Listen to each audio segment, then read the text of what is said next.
Hello friends, basics of astrology के आज के तीसरे एपिसोड में सर्वप्रथम हम ये जानने की कोशिश करते हैं कि जातक की राशि का निर्धारण कैसे होता है।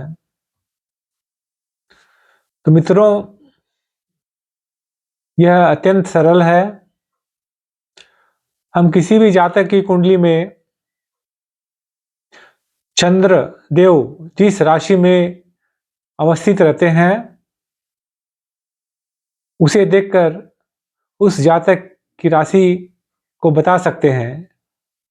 जैसे उदाहरण कुंडली में हम देख रहे हैं कि चंद्रमा लियो साइन में है, तो ऐसा कहा जाएगा कि इस जातक की राशि लियो है।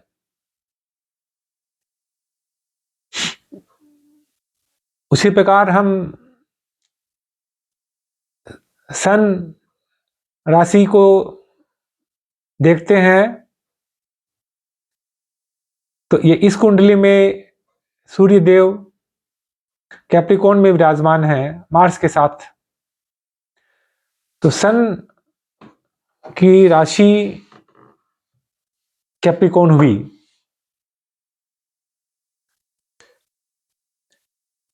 अब पिछले एपिसोड में हमने लगन के बारे में कुछ चर्चा की थी। उस चर्चा को आगे बढ़ाते हुए हम ये देखेंगे कि लग्न क्या होता है। यहाँ हम देख रहे हैं दोस्तों कि इस जातक का लग्न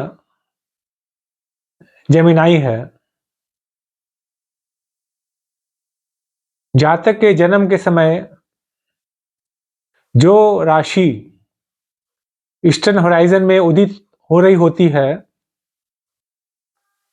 वो प्रथम भाव में आती है और उसी राशि को लग्न या एसेंडेंट कहा जाता है।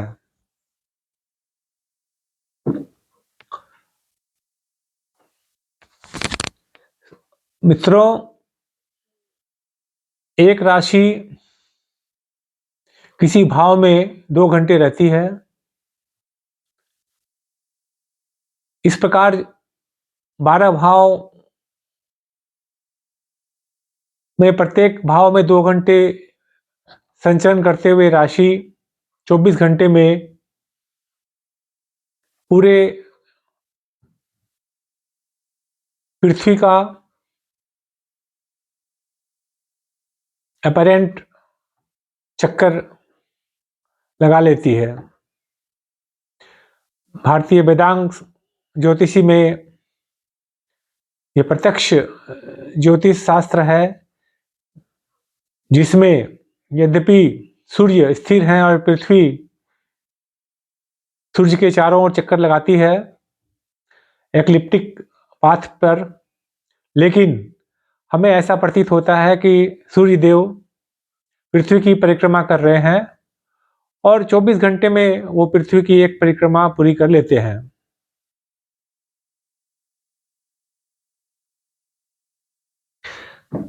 तो दोस्तों, एक राशि एक भाव में 2 घंटे रहती है और ये क्लॉकवाइज मूव करती है। जैसे यहाँ हम देख रहे हैं कि लग्न मिथुन है और सूर्यदेव 8वें भाव में 8वें घर में विराजमान है। तो ऐसा कहा जाएगा कि इस जातक का जन्म समय आफ्टरनून करीब 2:30-3 बजे हुआ होगा,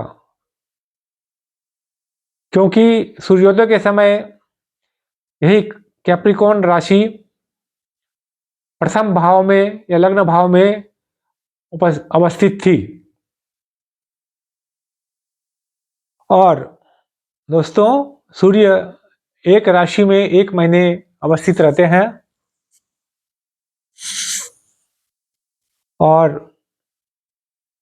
12 महीने में वो पूरे सभी 12 राशियों का भ्रमण कर लेते हैं।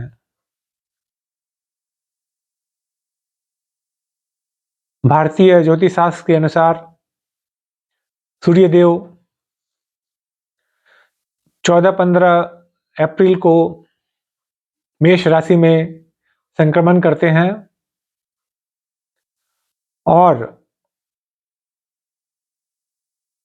14 मई तक मेष राशि में रहने के उपरांत वे टॉरस में संक्रमण करते हैं 14-15 के आसपास मई को।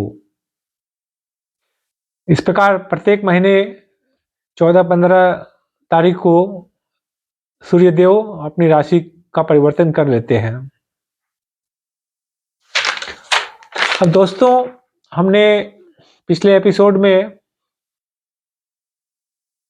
भावों के सिग्निफिकेशंस या एट्रीब्यूट्स या कारकत्व या फीचर्स को या कैरेक्टरिस्टिक्स को हमने देखा था। अब प्रश्न उठता है कि ये भाव क्या है। तो मित्रों, ये हमारा भाव सागर है, हमारा संसार है। पिछले कर्मों के अनुसार हमारा इस जन्म में एक विशेष परिस्थिति में जन्म होता है। ये परिस्थिति राशियों की, ग्रहों की, नक्षत्रों की होती है और लगभग हमारा इन परिस्थितियों पर कोई कंट्रोल नहीं रहता। सिर्फ कर्म करने का अधिकार विधाता ने हमें दे रखा है और कर्म के स्वामी शनिदेव हैं। तो हमारे पिछले जन्म में जो कर्म रहे उसके अनुसार हमारी परिस्थितियां निर्माण हुई और हमारी कुंडली की जो क्वालिटी है, कितनी शुभ है, कम शुभ है या अशुभ है, ये हम जानते हैं कि किस भाव में कौन सी राशि पड़ रही है, कौन सा ग्रह किस भाव में बैठ रहे हैं, कौन सा नक्षत्र है। और इसी तरह बहुत अन्य कई बिंदुओं, योगों को, राशियों, ग्रहों के आपसी मित्रता को, ग्रहों की उच्च और नीच स्थिति को, दृष्टियों को देखते हुए हमारी कुंडली इक्वालिटी का पता चलता है। आज इतना ही दोस्तों। एपिसोड नंबर 4 में हम और आगे बेसिक्स ऑफ एस्ट्रोलॉजी के बारे में चर्चा जारी रखेंगे। धन्यवाद। गुड नाइट, शुभ रात्रि।